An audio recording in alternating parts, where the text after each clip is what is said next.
On the 17th of April, a battery of 155mm howitzers prepares to fire a mission in support of 25th Infantry Division troops engaged in Operation Longfellow.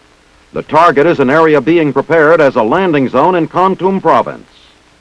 Final instructions come from the FDC as the big tube artillery is prepared for firing.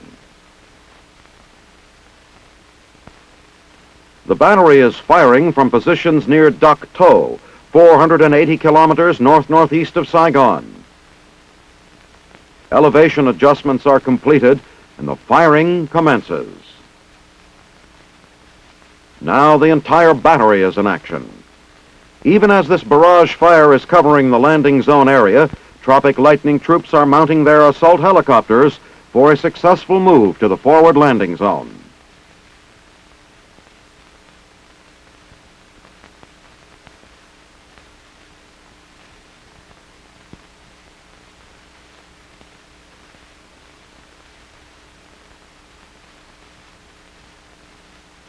During the period 29 April through 1 May, additional units of the 25th Infantry Division were filmed as they arrived at the seaport of Vung Tau, Republic of Vietnam.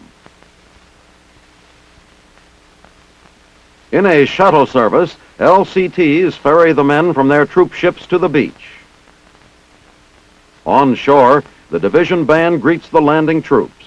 The beachhead is located some 64 kilometers southeast of the capital city of Saigon. As the Tropic Lightning troops reach the beach, Phase 1 of Operation Moonlight is completed. Phase 2 of the massive deployment is to move the Hawaiian-based outfit inland to their new base of operations at Kushi.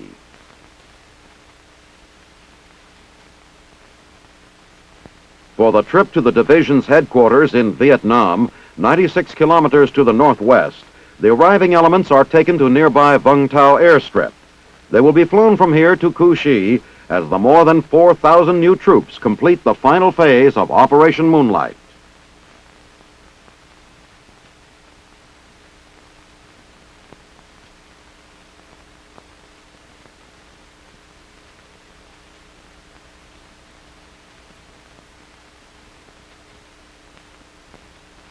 Camp Alpha, situated at Tan Son Nhut on the outskirts of Saigon, is the transshipping center for both incoming and outgoing troops of the 173rd Airborne Brigade in South Vietnam. On this day, early in May, a group of replacements, fresh from stateside, load aboard buses for the 28-kilometer drive to Bien Hoa. Arriving at the 173rd Base Camp at Bien Hoa, the new men are completely processed by the personnel of the administration company. Briefing and unit assignments are followed by stops at record section and finance. After processing, the replacement soldiers board waiting trucks and are taken to their respective units. For them, the war against the Viet Cong is about to begin. At the same time, other men are being rotated back to Conas.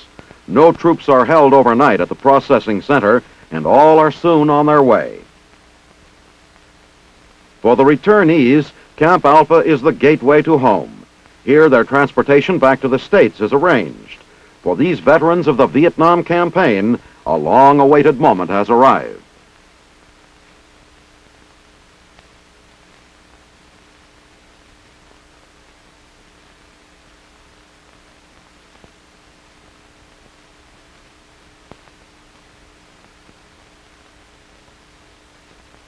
Camp McDermott, headquarters for Field Force 1 Vietnam, is located at Nha Trang, 40 kilometers north of Cam Ranh Bay. The old Grand Hotel now serves as the headquarters building for the command. The camp, opened on 13 February, is shown here in film shot on the 3rd of May.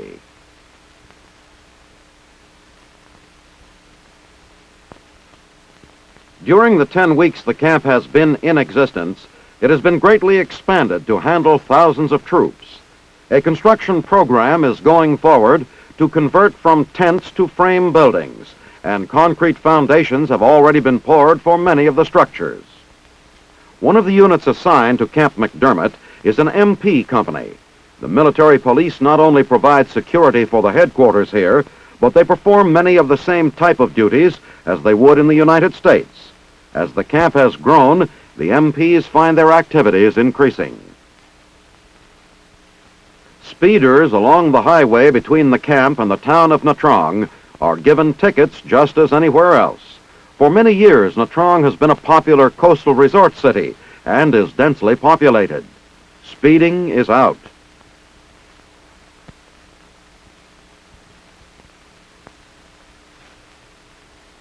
When out on patrol, the military police are in constant communication with MP headquarters, often receive instructions to be on the lookout for overdue or AWOL individuals.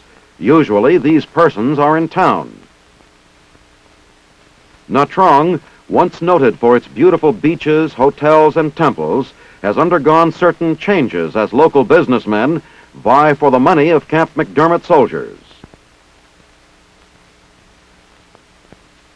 Colorful Lily's Lounge and the robust Los Angeles Bar are typical examples of the new fun places. To the MPs, the gaudy bistros are frequently the source of trouble and are under continuous surveillance. Passing through the red velvet portal of this night and day spot, the MPs check to make sure no military personnel are patronizing the bar during duty hours. The place is empty, so the MPs mount up to continue the patrol. Incidents of a serious nature are occurring less and less as the MP patrols increase.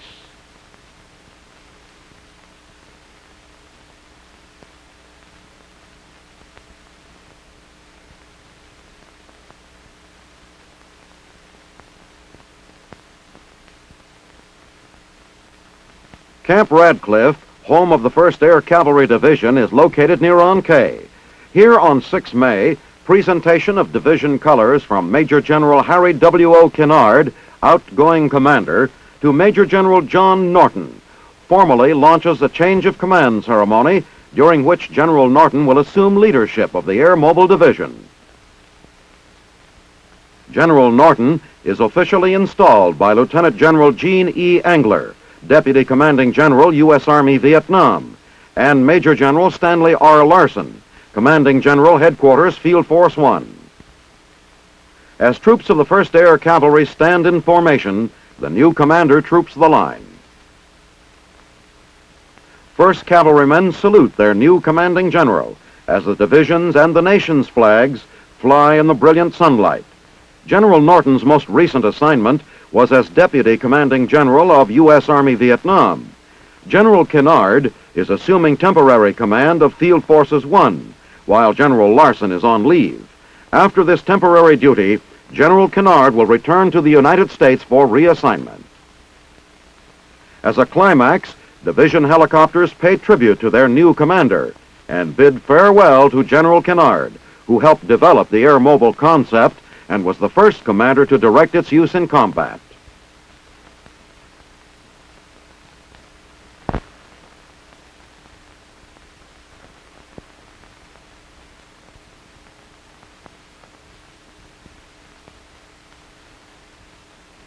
Approximately once every 2 weeks, a freighter completes the journey from New Orleans to the Dominican Republic, where it unloads enough food and other supplies to support the 7,000 or more troops who make up the United States contingent of the 8,000-plus Interamerican Peace Force.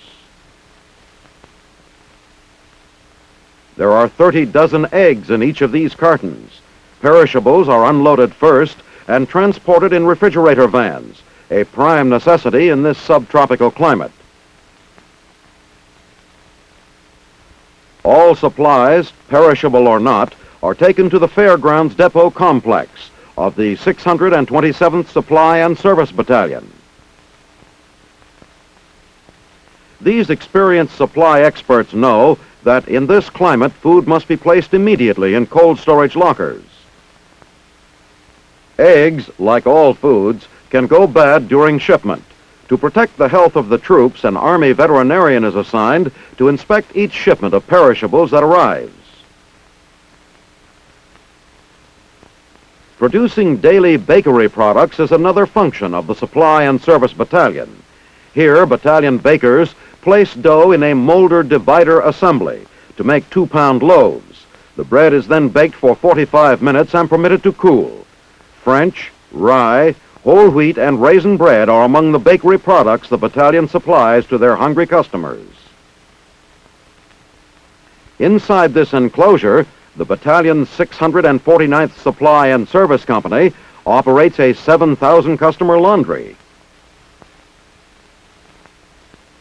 Care and consideration become second nature to men whose official battalion and company designations contain the word service. The battalion's 67th Maintenance Support Company frequently stops U.S. Army vehicles on the highway, spot checking them to see if any repairs are needed. Minor repairs are made by the unit motor pool. For major repairs, vehicles are sent to the repair tents of the Maintenance Support Company. Each vehicle, repaired and virtually rebuilt, will be returned to its unit in peak operating condition. These Jeeps, carefully tuned and checked by the maintenance company, will be donated by aid to the Dominican National Police. They symbolize the wide spectrum of responsibility which faces U.S. Army supply and service personnel in the Dominican Republic.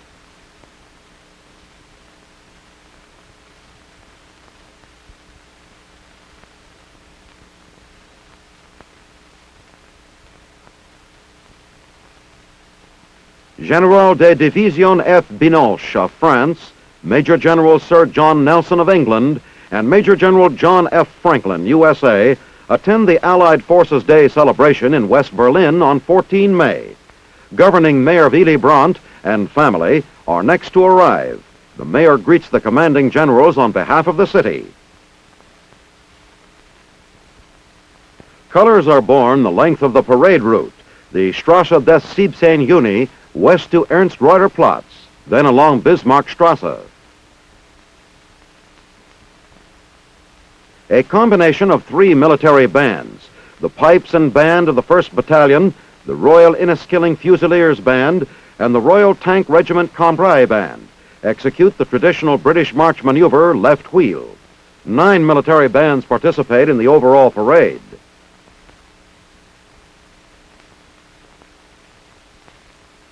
The Gendarmerie Nationale of France, with origins dating back to the Gallo-Roman era, leads the mechanized section of the parade with elements of the Gendarmerie Mobile.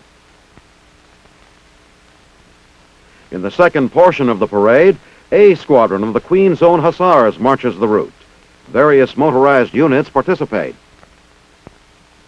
The original division uniform is worn by the 6th U.S. Army Infantry Division Color Guard.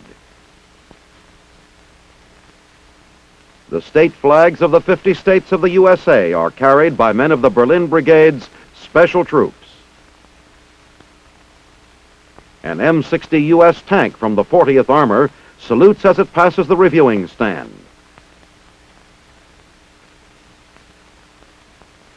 Large crowds attend the biggest Allied event of the year, which demonstrates the unity and might of the Allied partners for peace in Berlin.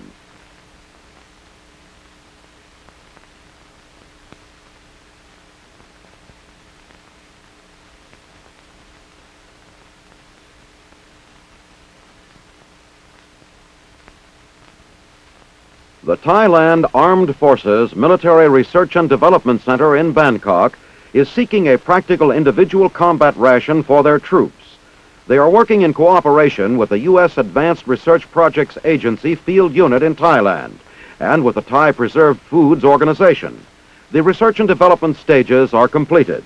A limited pilot production line is now turning out 100 individual 3-meal rations a day. When new machines are received this year, the output will rise to 2,000 units.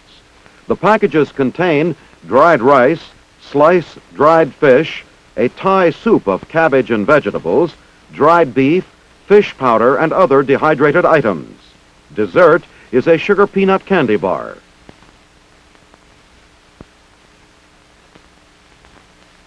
Various sealed packets making up the individual 3-meal ration are assembled and placed in clear plastic bags which are also sealed.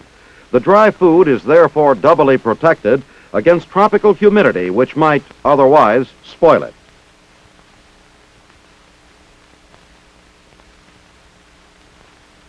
Throughout the whole process, quality control is maintained in this modern, well-equipped laboratory. It is operated by the Preserved Foods Organization at Kasart University near Bangkok. The laboratory has been working on the project for the past 18 months. Thai soldiers sample the rations. When hot water is added to 250 grams of rice in waterproof bags, it becomes 750 grams, ready to eat in 10 minutes. Special tablets placed under the canteen cups heat the water. Powdered soup poured into cups of hot water is also ready in a few minutes. The rations shown here by Dr. Amara, the director of the project, have been field tested by various Royal Thai Armed Forces and were favorably received.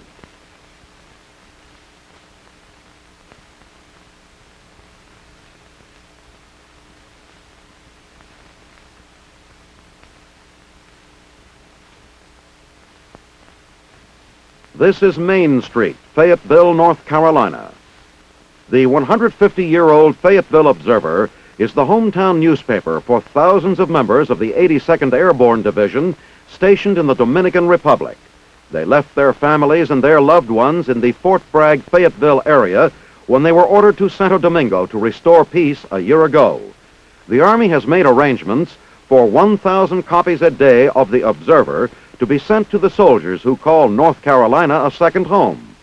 Near the large military base at Fort Bragg is Pope Air Force Base, whose Dominican Republic terminal facilities are used nightly by a military courier jet to get the newspapers to the readers in Santo Domingo.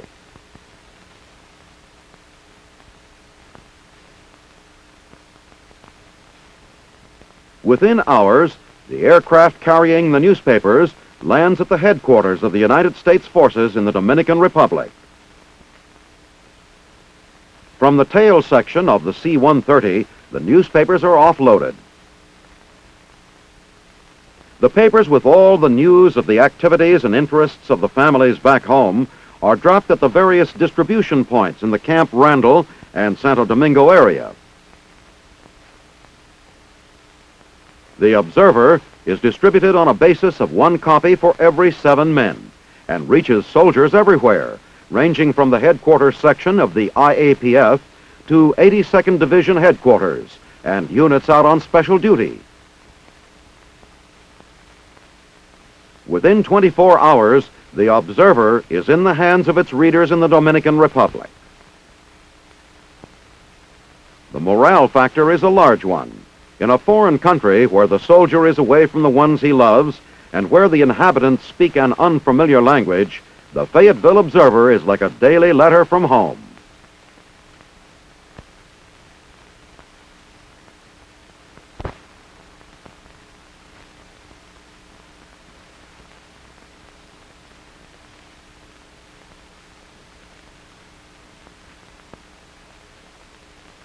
The first anniversary of the formation of the Interamerican Peace Force is held on 6 May.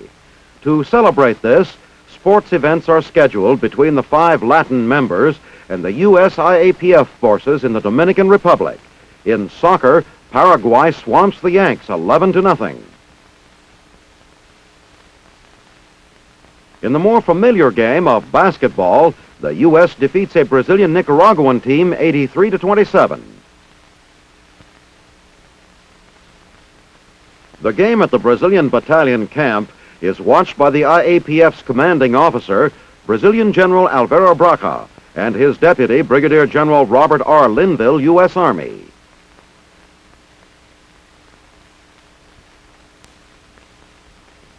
The baseball game also goes to the North Americans, as Nicaragua is shut out by the lopsided score of 21-0. On another field, the Brazilians revenged themselves against the U.S. forces in volleyball, whipping the Yanks in 2 sets, 15-5 and 15-2. But here, it's a long home run, good in any park for more U.S. team runs. The following day, trophies donated by the Brazilian government are presented by General Braca to the team winners at the IAPF headquarters. The awards will provide memories of a welcome change from the routine policing and peacekeeping duties of the Interamerican Peace Force.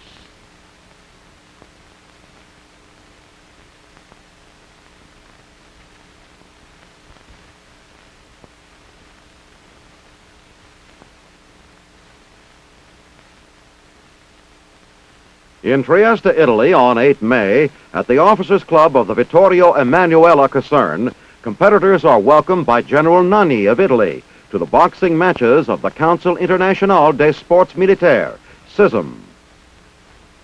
Lieutenant Colonel Joseph Haynes, U.S. Air Force, chief of the U.S. delegation, is seen with representatives of other countries.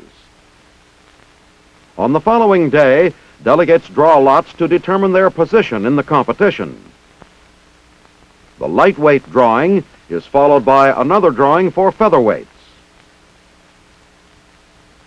The preliminaries begin on 10 May. Flyweight Marbly, U.S. Army, defeats Yadigar of Turkey. All U.S. boxers wear white with blue stripes. The next bout sees Albert Johnson, U.S. Navy, against Jorge of Spain in the featherweight division. To qualify for entry, CISM contestants must be in active military service. The Trieste Palace of Sports sees Marine Corporal Art Redden, Decision Ockheisem of Holland, in the light heavyweight preliminaries. On 14 May, the finals are held. Featherweight Robinson of the Navy is seen again, this time matched with Song-un of Korea. In this event, Robinson wins by a knockout in the third round.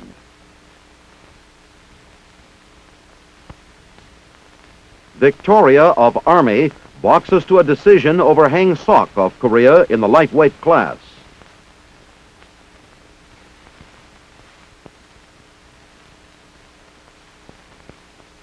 CISM's international sporting events seek to improve the sport. Army's James Wallington and Zampieri of Italy draw close attention as they clash in the light welter event.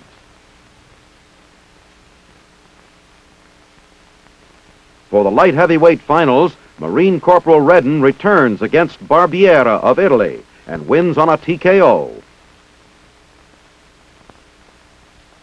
In the tournament's final match, U.S. Navy heavyweight Richard Pettigrew meets Piccanali of Italy and wins by a decision.